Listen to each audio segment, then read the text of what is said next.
тақырыбымыз блоктың түбін желімдейтін станоктың құрылысымен танысу. Көріп отырғандай, блокты түбіне ұрып, станокқа салып отырамыз. Транспортер арқылы жүріп отырады.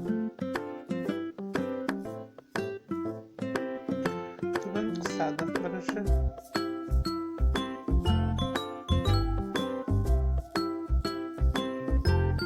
қысылғаннан кейін түбіне клей жағылады.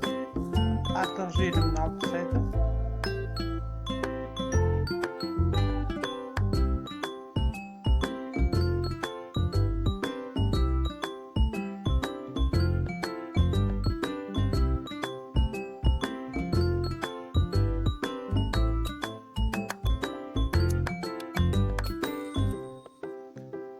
Желім жаққаннан кейін блоктың түбін кептіреді.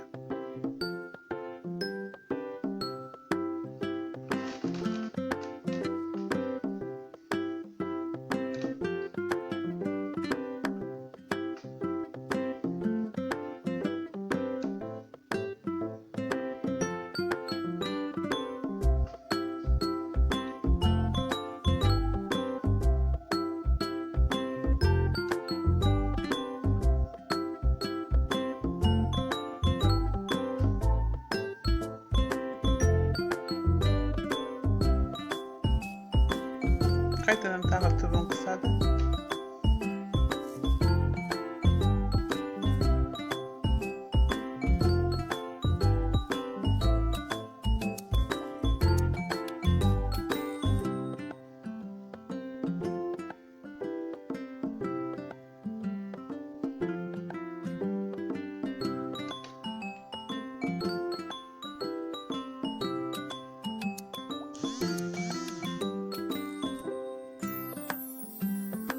Блоктың түбін қысылғаннан кейін қабылдау шегінен қабылдап аламыз.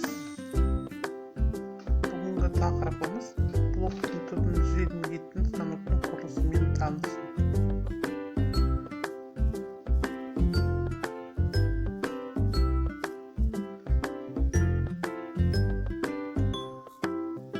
Көңіл қойып тыңдағандарыңызға рахмет.